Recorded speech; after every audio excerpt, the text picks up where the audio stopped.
శుక్లాంబరధరం విష్ణుం శశివర్ణం చతుర్భుజం ప్రసన్నవదనం ధ్యాయేత్ సర్వవిఘ్నోపశాంతయే.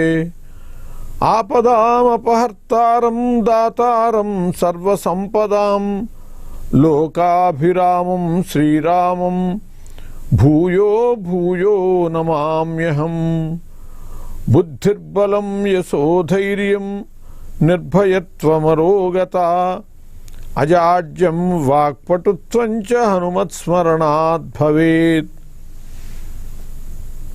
భారత్ టుడే ప్రేక్షకులకు సుప్రభాతం. మనం సుదినం శుభదం కార్యక్రమంలో ఉన్నాం.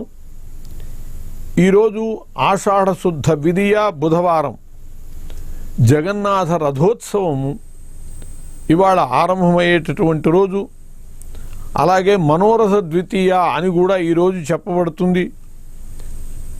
18 ఏళ్లకు ఒకసారి నవకళేబరోత్సవము అని కూడా చేయబడుతూ ఉంటుంది. ఈ రోజుకి అటువంటి పూరి జగన్నాథ స్వామికి సంబంధించినటువంటి పర్వదినం. నీలాచల నివాసాయ నిత్యాయ పరమాత్మనే సుభద్రా ప్రాణనాథాయ జగన్నాథాయ మంగళం అని చెప్పి మనము స్తుతిస్తూ ఉంటాం ఆ జగన్నాథుణ్ణి, పూరి జగన్నాథుణ్ణి. నీలాచల నివాసాయ, నీలాచలము ఆయన యొక్క నివాస స్థలము నీలాచలము, నీలాద్రి అంటారు. అది పురుషోత్తమ పట్టణం, పురుషోత్తమ గిరి మొదట్లో. ఆ తర్వాత నీలాచలమైంది. నీలుడు విభీషణుని యొక్క కుమారుడు, అతని పేరుతో అయింది. నిత్యాయ పరమాత్మనే, నిత్యుడైనటువంటి వాడు, అటువంటి పరమాత్మ స్వరూపుడైనటువంటి వాడు జగన్నాథుడు. సుభద్రా ప్రాణనాథాయ, ఇది స్తుతింపబడుతూ ఉన్నది. సుభద్రా ప్రాణనాథుడేమిటి? సుభద్ర ఆయన చెల్లెలు, ఆయనకి ప్రాణనాథుడు, ఆమెకి ప్రాణనాథుడు ఎట్లా అవుతాడు అని చెప్పి మీమాంస. ఇక్కడ పూరిలో జగన్నాథ స్వామి క్షేత్రంలో కృష్ణుడు జగన్నాథుని రూపంలో కృష్ణుడు ఉంటాడు, బలరాముడు ఉంటాడు, సుభద్ర ఉంటుంది. అలా బలరాముడు ఉండటాన్ని బట్టి సుభద్ర బలరామకృష్ణుల పక్కన ఉండటాన్ని బట్టి ఆమె సోదరి అనేటటువంటిది నిశ్చితంగా చెప్పుకోవచ్చు. మరి సుభద్ర ప్రాణనాథాయ అని ఎందుకు చెప్పారు అంటే దీనికి చల్లపల్లె వెంకట శాస్త్రి గారు ఒక వివరణ ఇచ్చారు. ఒకప్పుడు కృష్ణ పరమాత్మ సుభద్రను అడిగాట, సుభద్ర నీ కోరిక ఏమిటి అని. అంటే ఏనాటికైనా నీ వంటి భర్త లభించాలి అని చెప్పి కోరుకున్నదిట. ఆ కోరిక మేరకు జగన్నాథ రూపంలో సుభద్రే భార్య అయింది అని చెప్పి అందువల్ల సుభద్ర ప్రాణనాథాయ అని అంటారని చెప్పి ఆయన వివరణ ఇవ్వటం జరిగింది. కానీ బలభద్రుడు పక్కన ఉండటాన్ని బట్టి, బలరాముడు పక్కన ఉండటాన్ని బట్టి ఆ సుభద్ర ఆయన సోదరి అనేటటువంటిది మనకి స్పష్టం. మరికొందరు చెప్పే విషయం ఏమిటంటే సుభద్ర అనేటటువంటి పేరు కలిగినటువంటి ఆమె ఒక ఆమె కృష్ణుని భార్యలలో ఉన్నది. కృష్ణునికి 116 మంది ఉన్నారు, 16,000 మంది ఉన్నారు, 8 మంది అష్టమహిషులు ఉన్నారు. కాబట్టి ఒక సుభద్ర అనేటటువంటి ఆమెకి ఆయన ప్రాణనాథుడు కాబట్టి అందువల్ల చెప్పబడ్డారు అని చెప్పి అదొక వివరణ వింటాం. కానీ ఉత్కళ పండితులు, ఒరిస్సాకి సంబంధించినటువంటి ఆ ప్రాంతానికి సంబంధించినటువంటి పండితులు ఇచ్చినటువంటి వివరణ ఏమిటంటే ఓఢ్ర పండితులు నీలాచల నివాసాయ నిత్యాయ పరమాత్మనే సుభద్ర బలభద్రాభ్యాం జగన్నాథాయ మంగళం అని చెప్పాలి. అది అసలు పాఠము. సుభద్ర బలభద్రాభ్యాం జగన్నాథాయ మంగళం. అప్పుడు సమస్య లేదు. అందువల్ల వికృతమైనటువంటి ఆలోచనలు రాకుండా ఉండటం కోసమని ఈ యథార్థ పాఠాన్ని మనం గ్రహించాలి అని చెప్పి మనం తెలుసుకోవాలి. అలా ఈ ఎక్కడా లేనటువంటి రీతిగా ఈ జగన్నాథ స్వామి పూరి చెక్క విగ్రహాలు ఉంటాయి. దానికి కారణం ఒకటి చెబుతారు. కృష్ణ నిర్యాణం తరువాత ఆయన దహన సంస్కారం చేసేటటువంటి సమయంలో సముద్రం పొంగి మొత్తం నగరాన్ని ముంచేసేసింది.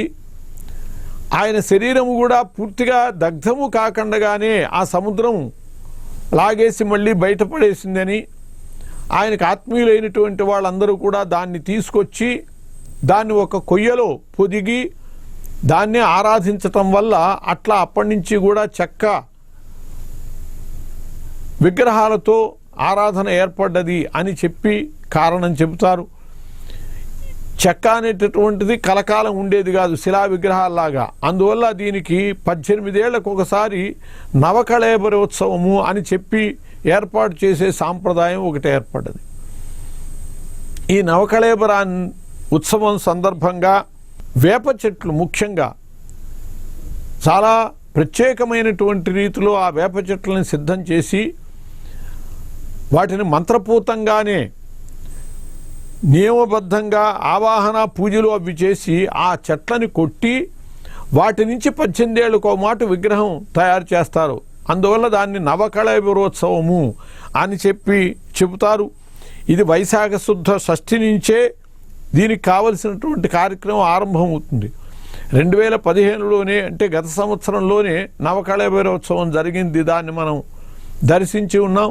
కాబట్టి మళ్ళీ 18 ఏళ్ళకి మాత్రమే ఆ నవకళేబరోత్సవం జరుగుతుంది ఇటువంటి రోజున.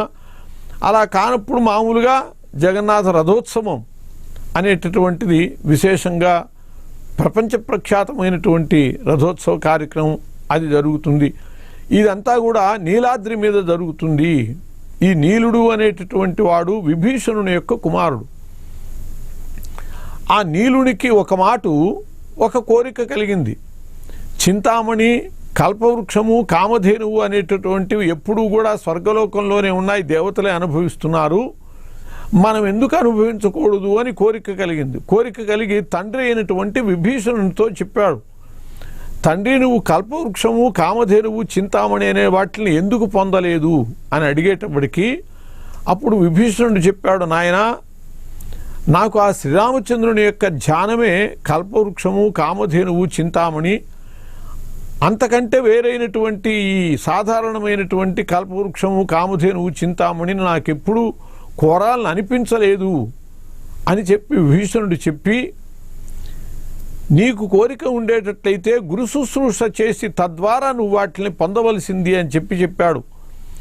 ఆ విధంగా విభీషణుని యొక్క మాట తీసుకుని నీలుడు, ఆయన కుమారుడైనటువంటి నీలుడు శుక్రాచార్యుల వారి దగ్గరికి వెళ్ళాడు. శుక్రాచార్యుల వారి దగ్గరికి వెళ్ళి శుక్రాచార్యుల వారిని చరికాలము సేవించాడు. చాలా భక్తి శ్రద్ధలతో సేవిస్తే ఆయన సంతోషించి, నాయనా ఏ కోరిక కోసము నువ్వు ఇట్లా నన్ను సేవిస్తున్నావు అని అంటే అప్పుడు నీలుడు చెప్పాడు, గురుదేవా నాకు దేవతల చేతుల్లో ఉన్నటువంటి కల్పవృక్షము, కామధేనువు, చింతామణి పొందాలని ఉన్నది, దానికి మార్గం తెలియజేయమంటే అప్పుడు శుక్రాచార్యుల వారు హనుమంతునికి సంబంధించినటువంటి పంచముఖి మంత్ర ఉపదేశం చేశారు. అట్లాగే హనుమద్ వ్రత విధానాన్ని ఉపదేశం చేశారు. నీలుడు చాలా భక్తి శ్రద్ధలతో వీటిని రెండిటిని అనుసరించి హనుమత్ సాక్షాత్కారాన్ని పొందాడు. పంచముఖాంజనేయ స్వామి సాక్షాత్కారం పొందాడు. ఆ సందర్భంలో నీలునికి హనుమంతుడు వరాలు ఇస్తూ, నువ్వు కోరుకున్నటువంటి రీతిగా కల్పవృక్షము, కామధేనువు, చింతామణి నీకు లభించటమే కాదు, వన దేవత కూడా, వనకన్య అత్రి మహర్షి యొక్క నేత్రముల తేజస్సు అద్భుతంగా ప్రసరిస్తే ఆ తేజస్సు వాయువు వల్ల రెండుగా విభజింపబడ్డది. ఒక భాగము నుండి చంద్రుడు పుట్టాడు, మరో భాగము నుండి వనకన్య పుట్టింది. ఆ వనకన్య కూడా నీకు ఇయ్యబడుతుంది, ఆమెతో నీకు వివాహం జరుగుతుంది అని చెప్పి ఆంజనేయ స్వామి వరమిస్తూ, మూడవ వరంగా ఆయన ఏం చెప్పాడంటే, ఇది పురుషోత్తమగిరి, ఈ పురుషోత్తమగిరికి ఇక నీ వల్ల నీలాద్రి అని చెప్పి పేరు వస్తుంది, నీ పేరుతో ఈ పర్వతము వెలసిల్లుతుంది అని చెప్పి హనుమంతుడు చెప్పాడు. అందువల్ల జగన్నాథుడు ఉండేటటువంటి ఆ పూరి ప్రాంతము మొదటి నుంచి కూడా అది పురుషోత్తమగిరి. నీలుడు తపస్సు చేసి హనుమత్ సాక్షాత్కారం పొందాక అది నీలాద్రిగా ఖ్యాతి పొందింది. అటువంటి నీలాద్రిలో జగన్నాథుడు సేవలు అందుకుంటూ రథోత్సవాన్ని చేసుకునేటటువంటి ఈరోజు ఆ జగన్నాథునికి నమస్కారం చేసుకుని ఆయన యొక్క అనుగ్రహానికి పాత్రులం కావాలి. స్వస్తి.